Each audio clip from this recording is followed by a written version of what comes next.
kapan kalian bisa menganalisis ya.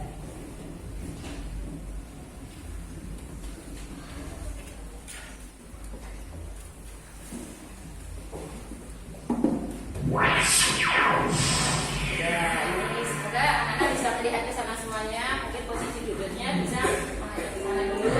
Tangan. Ini tentang makanan ala Malaysia. Dan semuanya.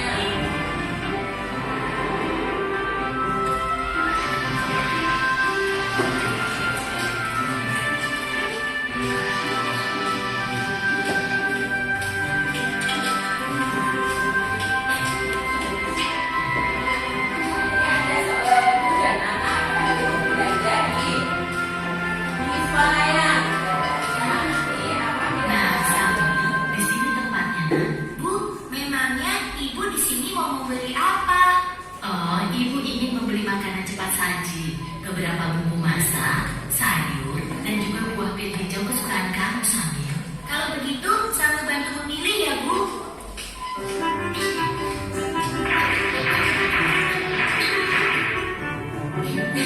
Itu dia sosisnya. Samil, makanan apa saja yang kamu ambil, kan? Ini, Bu. Astagfirullahaladzim, Samil. Ada apa, Bu? Kenapa Ibu beristighfar? Makanan yang Samil pilih salah ya, Bu? Tidak semuanya salah, sayang. Hanya saja, sosis ini tidak boleh kita makan. Agama kita mengajarkan untuk memakan makanan yang halal, bukan yang haram. Sementara sosis-sosis ini terbuat dari daging babi yang diharamkan oleh agama kita. Makanan yang halal, makanan yang haram, Sambil tidak mengerti, Bu. Makanan yang halal adalah segala makanan yang dihalalkan oleh Allah, seperti nasi, sayur, buah-buahan, daging ayam, daging kambing, daging domba, daging sapi, dan juga semua hewan yang ada di laut. Kalau minuman halal, contohnya air yang kita minum sehari-hari, seperti teh, kopi, susu, minuman kaleng, minuman botol yang tidak beralkohol dan memabukkan. Sedangkan makanan haram adalah segala makanan yang diharamkan oleh Allah, seperti daging babi, bangkai binatang yang hidup di darat, dan juga darah. Oh, begitu ya, Bu. Tapi, Bu, di bulan puasa tahun lalu, ketika Dodo kumur di waktu wudhu, Dodo sengaja membunuh sebagian air di kumurnya itu, Bu. Pak Ustadz langsung menegurnya dan mengatakan bahwa yang dilakukan Dodo itu adalah haram. Berarti haram itu bukan hanya makanan saja ya, Bu? Iya, benar, Samil. Haram dan halal itu tidak hanya makanan dan minuman saja. Lebih luasnya, segala sesuatu yang dibolehkan oleh aturan agama itu halal. Sementara segala sesuatu yang dilarang oleh aturan agama itu haram. Misalnya mencuri, menipu. Dia tidak tahu kalau buahnya kutukan makan yang musuh.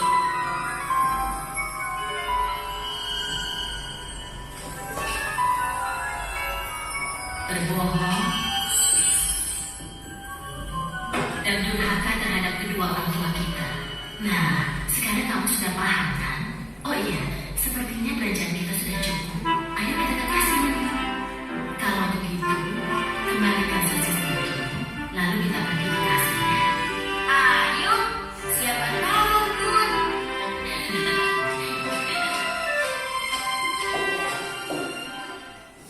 Ya, bisa memahami anak-anak. Bagus ya. Kalian nanti sesudah mencermati ini, mengamati video yang saya tayangkan. Sekarang kita mulai pembelajaran kita.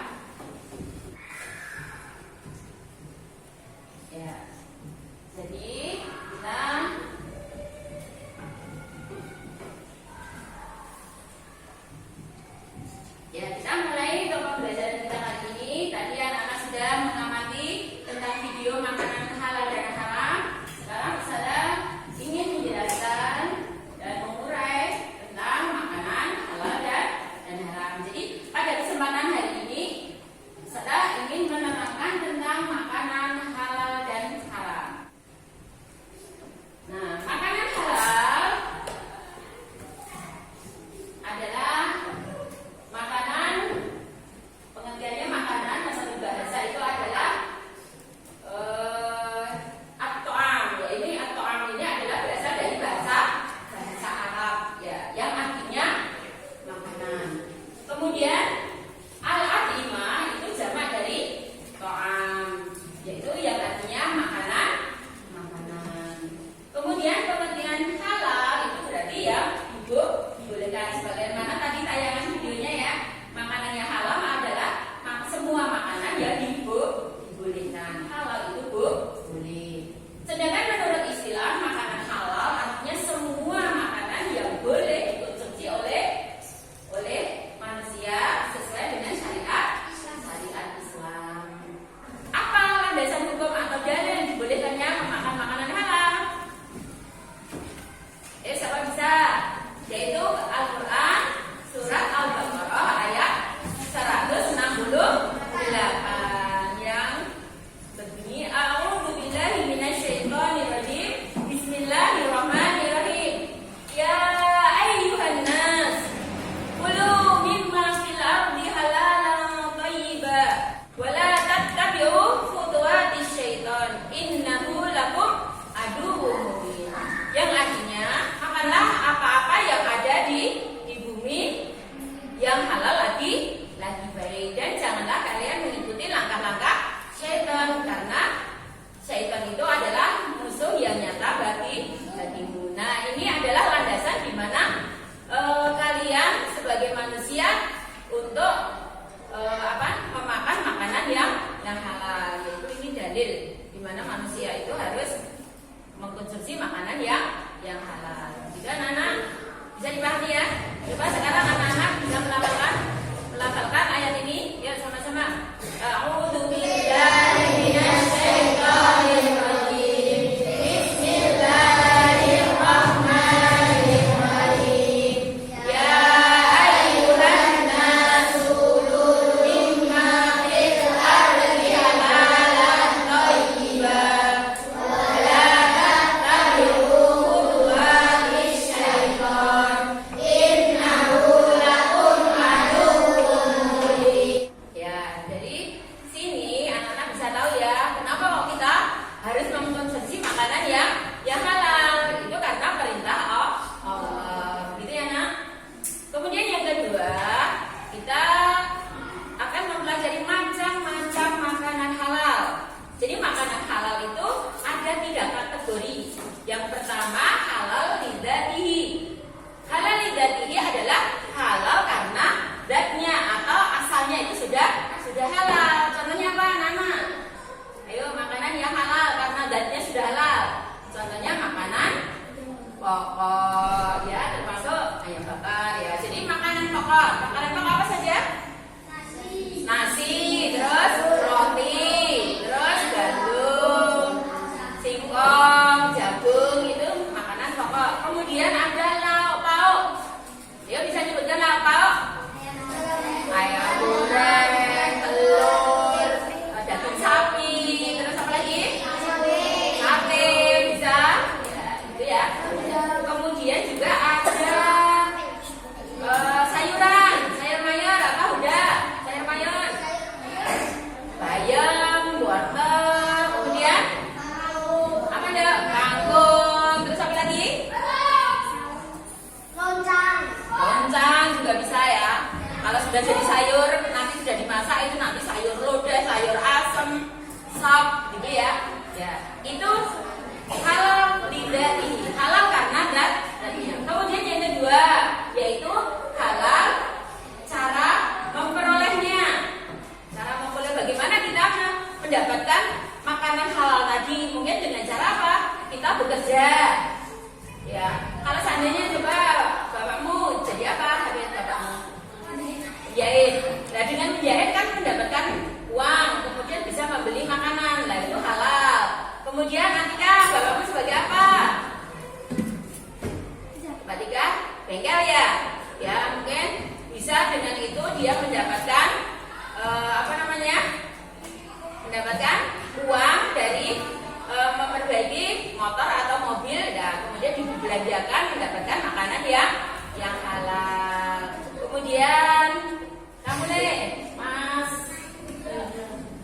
Mirza.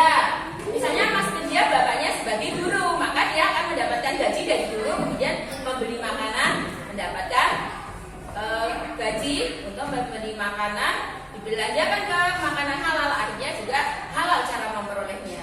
Begitu juga dengan Pak Tani ya, dan lainnya. Itu cara memperolehnya halal, bukan dengan cara mencuri. Kalau mencuri kira-kira boleh nggak? Nggak boleh ya. Ya kalau mencuri itu sudah haram. Ya. Itu cara memperolehnya. Kemudian yang ketiga yaitu halal karena cara memprosesnya atau memprosesnya itu contohnya misalnya kita membuat nasi goreng, ya enggak? Nasi goreng itu perlu nasi yang halal, kemudian ada bumbunya, kemudian dengan minyak, tentunya minyaknya juga minyak nabati yang halal. Tapi bagaimana anak-anak kalau seandainya memasak nasi goreng, kemudian setelah dipakai wajannya itu untuk menggoreng daging babi, kira-kira halal apa enggak ini? Haram. Kenapa? Karena cara memprosesnya itu haram karena bercampur dengan tadi minyaknya setelah menggoreng daging babi, maka ini jelas ini tidak boleh atau ini haram. Bisa dipahami anak-anak? Ada berapa tadi? Ada 3 macam makanan halal. Yang pertama, ya halal karena zatnya, halal lidzatihi. Kemudian yang kedua, halal karena memperolehnya. Kemudian yang ketiga, halal karena memprosesnya. Yaitu macam-macam makanan halal. Kemudian apa itu ciri-ciri makanan halal? Yo, siapa tahu ciri-ciri makanan halal? Ciri-ciri makanan halal itu tentunya sudah disebutkan atau dijelaskan dalam Al-Quran dan As-Sunnah. Itu ya, seperti tadi dalam surat Al-Baqarah ayat 168 sudah dijelaskan.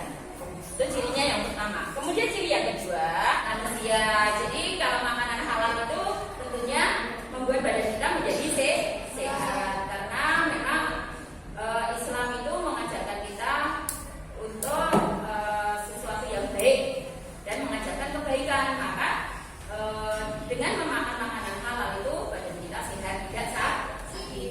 Kemudian yang ketiga, tidak berbahaya. Tidak berbahaya bagi kesehatan jasmani dan rohani kita. Kemudian ciri yang keempat yaitu bersih dan tidak najis. Ya. Jadi demikian ciri-ciri makanan yang halal. Coba diulangi anak-anak, ciri-ciri makanan halal yang pertama tadi sudah dijelaskan di dalam Al-Quran dan As-Sunnah. Kemudian yang kedua yaitu bermanfaat bagi kesehatan manusia. Kemudian yang ketiga tidak berbahaya bagi kesehatan jasmani dan kemudian yang terakhir yaitu bersih dari najis. Jadi makanan halal itu tidak najis ya. Ya, kemudian selanjutnya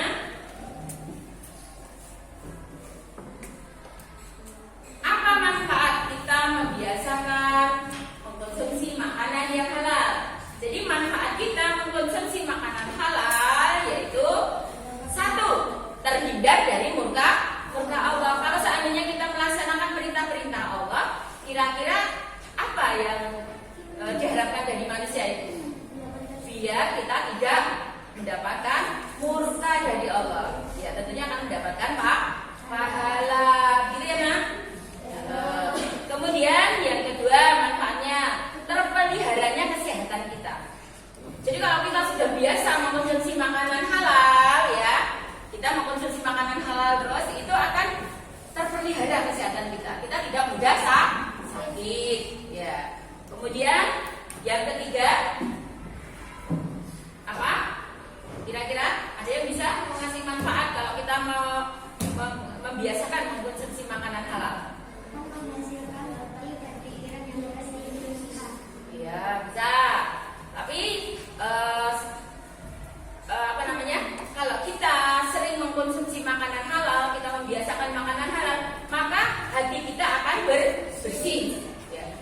dan pikiran kita akan bersih, jadi bisa menerima kebenaran. Kemudian juga sesudah kita mengkonsumsi makanan yang halal, kita akan dilipat gandakan rezeki kita. Kalian yakin? Yakin ya? Ya yakin. Kalau nggak yakin itu namanya bukan orang yang beriman. Kalau orang beriman itu harus yakin terhadap pemberi rezeki, yaitu Allah. Kemudian yang terakhir, bukti bahwa agama Islam itu adalah agama yang baik dan mengajarkan kebaikan. Kalau seandainya kita membiasakan mengkonsumsi makanan yang halal, tentunya kita akan bisa mengamalkan ajaran Islam, yaitu karena Islam itu baik, maka hendaknya mengajarkan kebaikan. Itu manfaat dari mengkonsumsi makanan halal. Kemudian selanjutnya hikmah. Apa hikmah kita mengkonsumsi makanan yang halal? Hikmah yang pertama, terjaga kesehatan jasmani dan rohani. Jadi hikmah kita mengkonsumsi makanan halal, kita bisa terjaga kesehatan jasmani dan rohani. Kemudian yang kedua, doa kita akan dikabulkan oleh Allah. Kemudian yang ketiga, akan menumbuhkan perbuatan yang baik. Kalau kita membiasakan mengkonsumsi makanan yang halal, maka akan tumbuh di dalam badan kita, itu akan menghasilkan perbuatan yang baik. Kemudian yang terakhir, kita akan terjaga dari api neraka. Kalau seandainya kita mengkonsumsi makanan halal karena kita itu menaati perintah Allah, maka kita akan terhindar dari neraka. Ya, siapa yang mau terhindar dari neraka? Ya, semuanya tentunya akan terhindar dari neraka. Ya, dari keterangan Ustazah tadi, kira-kira bisa dipahami? Bisa. Nah, coba sebelumnya Ustazah tanya. Coba kamu, apa pengertian makanan halal itu? Makanan yang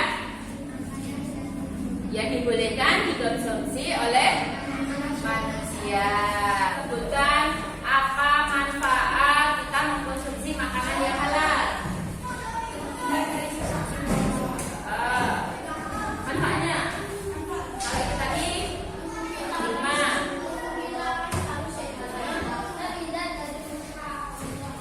Terhindar dari murka Allah. Terus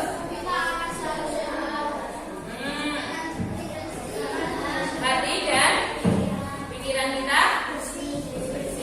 Terus